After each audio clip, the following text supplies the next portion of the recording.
What's up? I'm Full Metal Lifter, and this is Meta Weightlifting. Today, we're going to be reviewing the Uesaka YWC set, which includes their competition-style bumper plates, barbell, weight caddy, and Sevi system, change plates, and collar set. So, let's start off with the Uesaka Barbell. I got this barbell 2 months ago, roughly, and I've been using it almost every day since. It's probably my favorite barbell in the gym, and I have quite a few. I have an Eleiko Russian sleeve, I have a 1989 Eleiko, I have a 2015 regular Eleiko, so I have plenty of Eleikos to use, yet the bar I tend to use is the Uesaka, and I'll tell you why. The Uesaka barbell uses a nickel coating, very similar to how the Pendlay training barbells, if you've ever been able to work on those, had their coating, which was nickel, and I think nickel just gives a better grip overall. It can tear your hands, or have a higher likelihood of tearing your hands, but I've never found that to be an issue. With the chrome that Eleiko has, it's a little bit more slick. The coating itself doesn't add any grip. You have to use chalk to get any extra grip. And so that's why I like the nickel coating. I'm not sure how they compare in terms of rust. I think chrome is probably the least likely to rust. Don't quote me on that though. And the other thing I really like about the Uesaka is that it uses a dry metal rotation system, which is neither bearing nor dry, or neither bearing nor bushing. Because of that, it has a slower rotation, so whenever you're going overhead, you can actually feel throughout the movement as the bar goes overhead. You actually have to actively turn that bar over and then punch up against it, and you can feel it a lot better than if you were to use a free spinning bar such as Rogue or even Eleiko. Prior to 2017, I know Eleiko has made or shortened the amount of bearings they have in their bar, so they're a little bit slower now. But that being said, I love the Uesaka barbell. The barbell is great. The barbell is absolutely high quality, you can tell, and I love the way that they sheen off their edges on the end of the sleeve. They get a really clean cut diameter. If you're used to a more free spinning bar and you like a free spinning bar, Uesaka barbell might not be the best fit for you, because it does have, you actually have to push it to turn a little bit, just a little bit. I don't think that's a bad thing though. I know that the barbells have gone with the route of it needs to spin, spin, spin. As long as it spins, it's good. I'm not the biggest fan of that. That's why I like the Uesaka barbell. That, and it is the easiest on my grip. I never have to worry about a Uesaka barbell slipping out of my hand because the nickel coating is just so damn strong. The next thing I want to review are the Uesaka Atlanta Series bumper plates, the new edition, the newer plates versus the old ones. I think they bounce really great. I really like the way they bounce. They're really solid. I don't like the feel of the new Eleiko bumpers, for instance, like the 2015 Worlds ones, because those are the ones I have.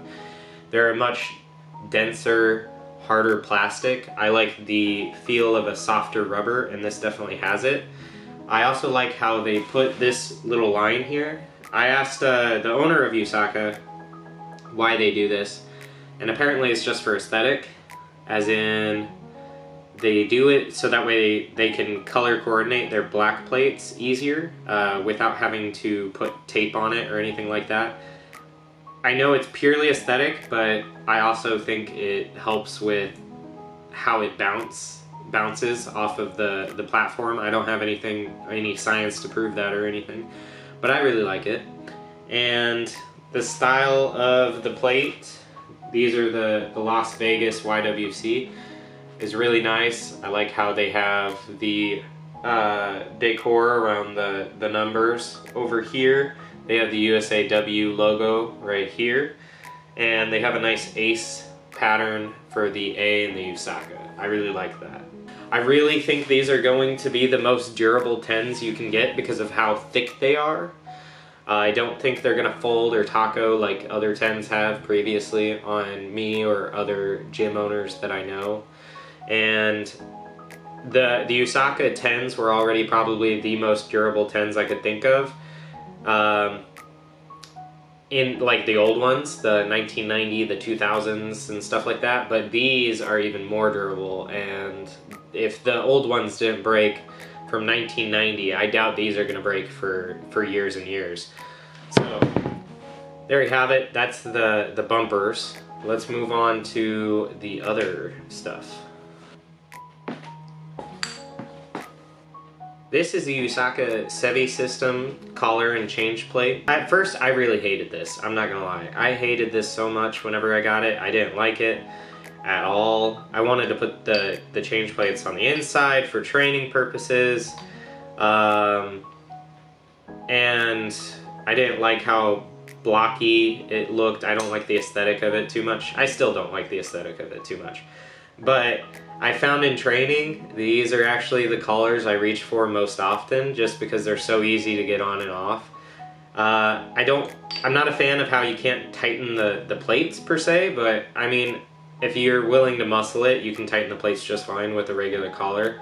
It's almost like extra fluff to have to spin the thing for it. And the change plates, I really didn't like the style of these, just because of, again, how kind of blocky they use or look. But they snap on just like this, and then they come off. What I can say I don't like is the stickers. Again, just not a fan of stickers. These things get beat up really quick. They should have printed onto them, as other companies I've seen, or even made an engraving or a molding or something like that. Same with the collar for the stickers. I don't like it for the same reason, because it gets chipped or broke down and stuff like that. Then there's the Eleiko right here that I got with the Russian sleeve pair, and you can actually see the engraving.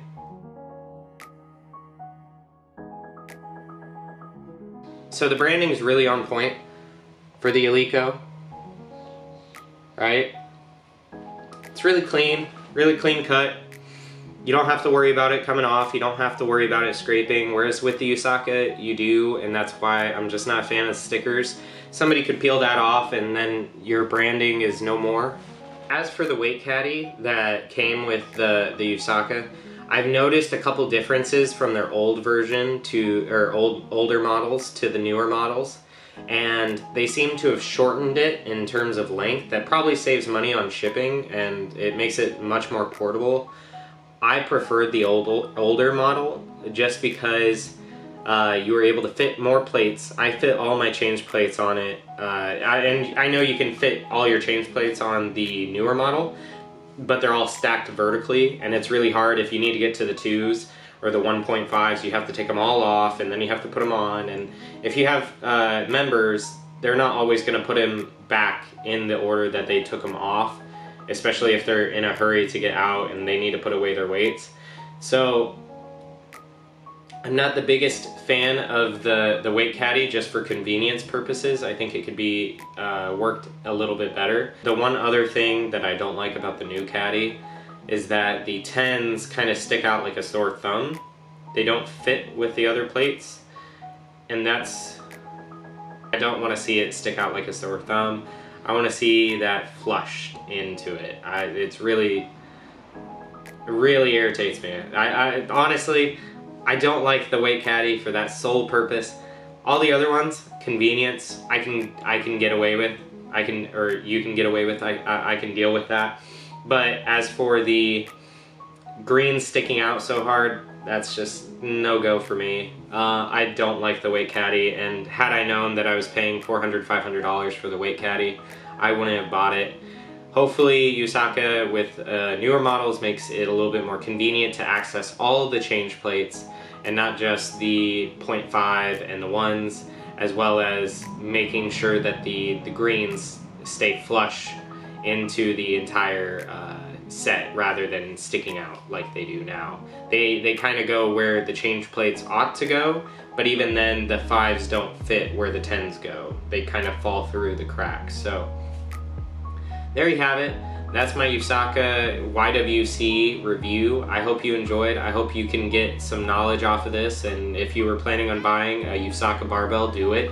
Other than that, I hope you guys had a great time watching this video, and I will see you in the next one.